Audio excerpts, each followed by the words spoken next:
Hey, Ivan. Hi, TG. Fancy meeting Hey, you. nice fancy meeting you here. This is Youth Park. What are you doing here? Oh, just going for a little walk.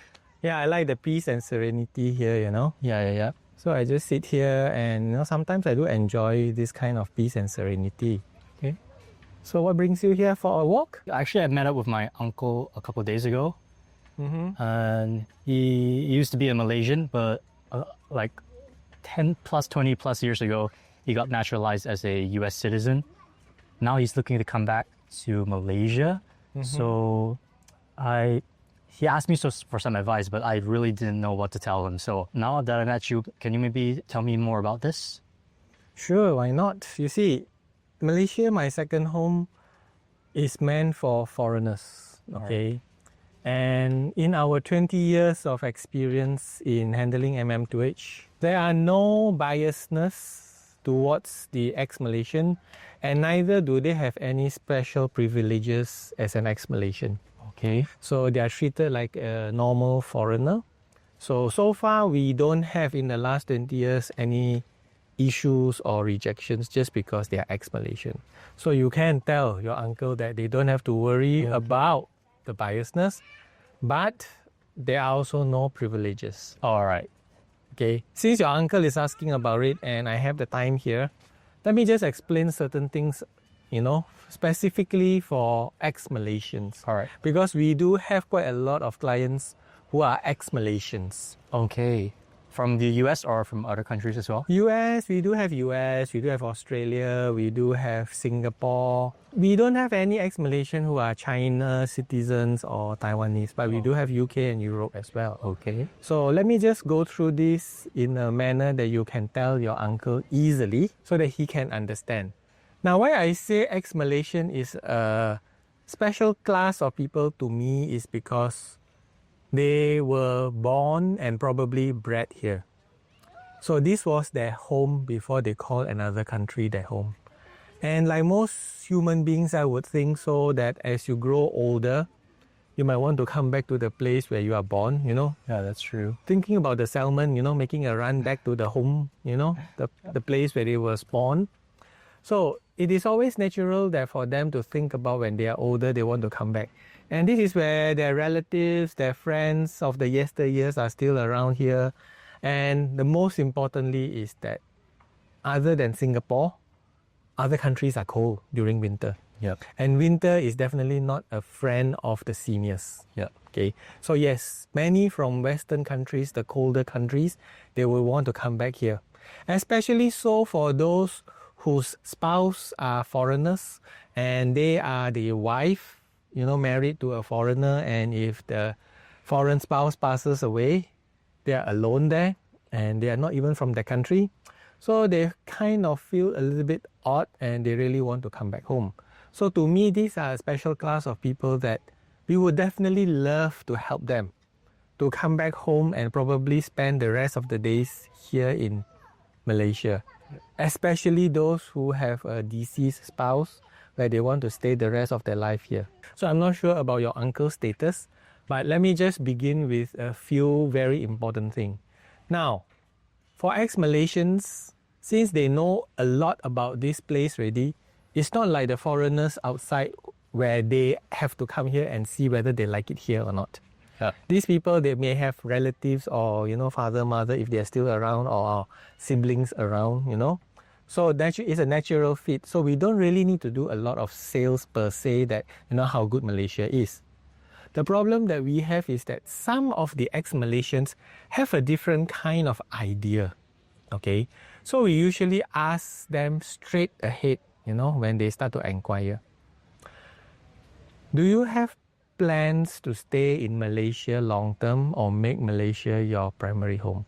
Because some of them say, I just want to spend the winter months here. No, I do not want to do that. I just want to spend 3 months here.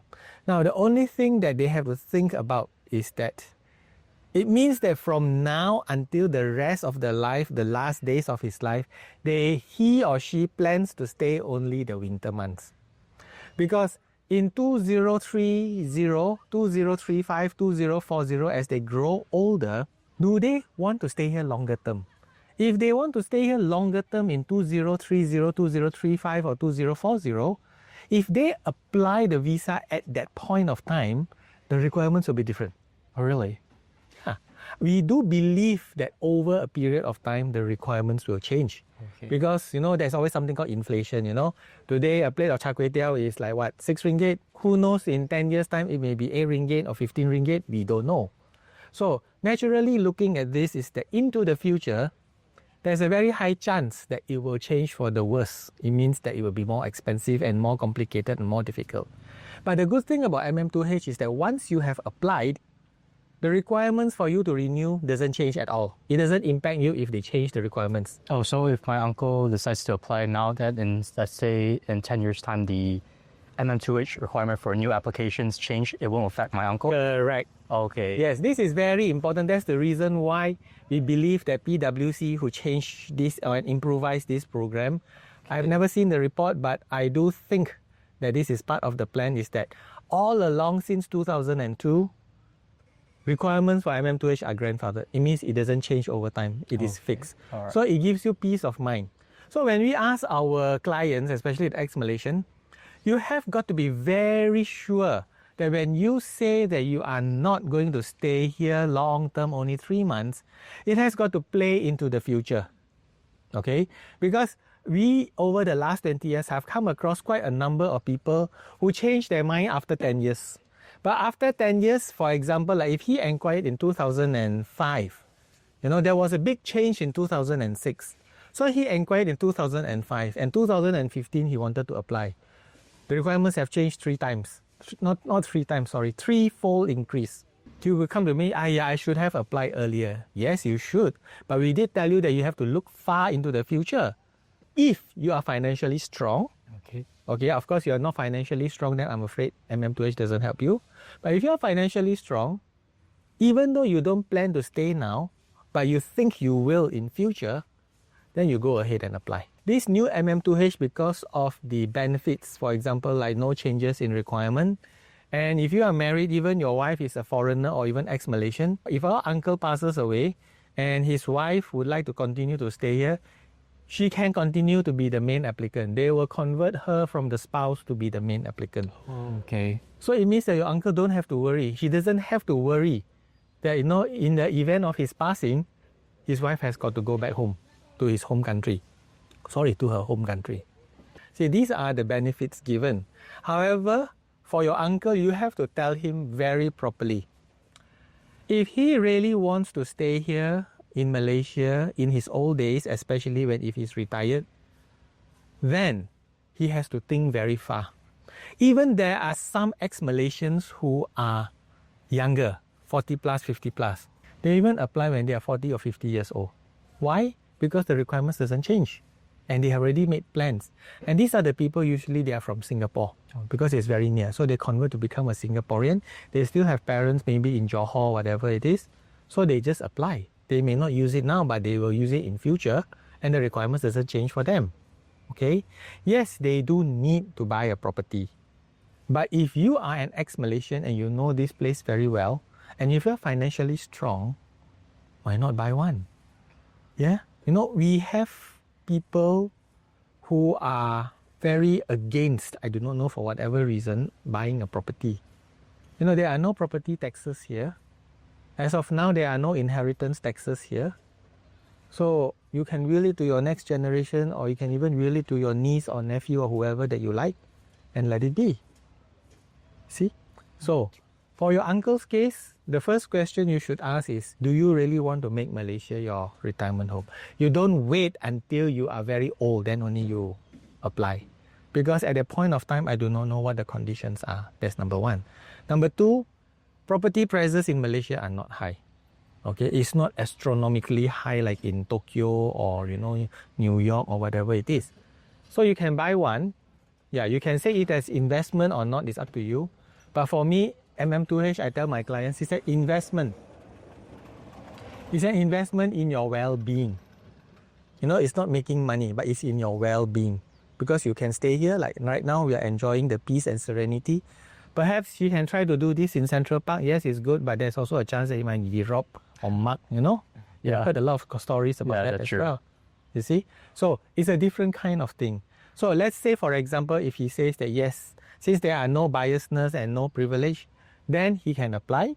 He doesn't need to stay here if he's more than 50 years old. And he can come in and out anytime he wants. Okay, now, there are some people, ex-Malaysian, they have a little bit of a different mindset. They seem to claim that there is something called the RPT, Resident Pass. Not RPT, RP, sorry. RP, that as far as we know and as far as one of our clients go and apply, they try to apply, it doesn't exist. Okay. It says that this RP is meant for ex-Malaysian. Frankly and honestly, if you have the idea that Malaysia is going to be biased against ex-Malaysian, then this visa shouldn't even exist at all, correct? You shouldn't even create a new category for ex-Malaysian. If you have that kind of mindset, means that you think that Malaysia will be biased. So how could this even exist? So for us, we have not seen one. Perhaps it did exist some time ago, but not now. Now, but that is not the most important question, because in the Facebook group or whatever chat that your uncle may have seen, they tend to tell you, yeah, go for RP, and all these things, as an ex-Malaysian, you don't have to buy property. The question here is, MM2H is renewable for life until you pass away. And we have renewed before for people who actually apply on their own in 2002. We renew in 2020 for him, using the same conditions he used in 2002. Okay. And there is no fixed deposit. He got the visa in 2020 on the basis that his condition in 2002 was met. So there are no changes. Unfortunately, of course, he is very old already. The visa is already 20 years old, probably, and he passed on a couple of years ago. With the grandfathering and with the no taxation, one of the benefits on your income into Malaysia, and then transfer of visa to your surviving spouse, it makes a lot of sense if you think that I want to stay here. And it is renewable every 5 years. So if you take the RP, for example, let's say assuming the RP exists, he takes the RP. Okay, he is very happy, he doesn't need to buy any property or whatever. And if that RP lasts for 5 years, 7 years, 10 years, and after that the government says RP will be cancelled. So in 2035, 2036, he is back to square one again. Okay. He has to look at all the visas and start to ask, what options do I have? It will be much more difficult for MM2H in future because of the fraud and everything that is happening. Requirements financially, maybe yes, maybe no, I don't know. If your uncle is a risk taker and he thinks that, let's assume, this is assuming the RP exists. He says, yes, I'm so clever, I don't need to buy any property, I'm on RP, but boom, 10 years later, he is back to square one, looking for a new visa, and hopefully the MM2H doesn't change in future. So for us is, whether it is RP, Sarawak, MM2H or whatnot, because these are all short term with uncertainties built in. I don't know whether I can renew or not. So as an ex-Malaysian, if they don't renew for you for 10 years or 15 years later, what are you going to do? If you are a US citizen ex-Malaysian, fine.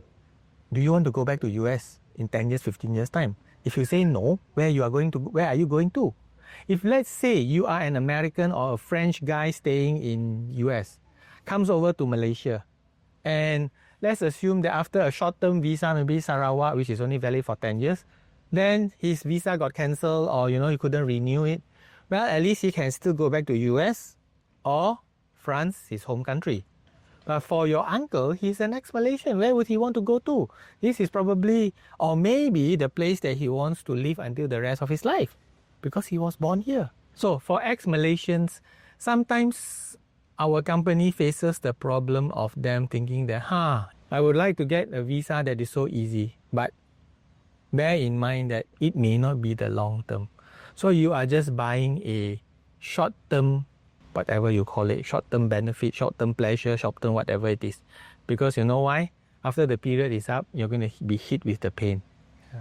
Whereas for MM2H, it is painful upfront. Yes, you need to put in money, you need to buy property. But guess what?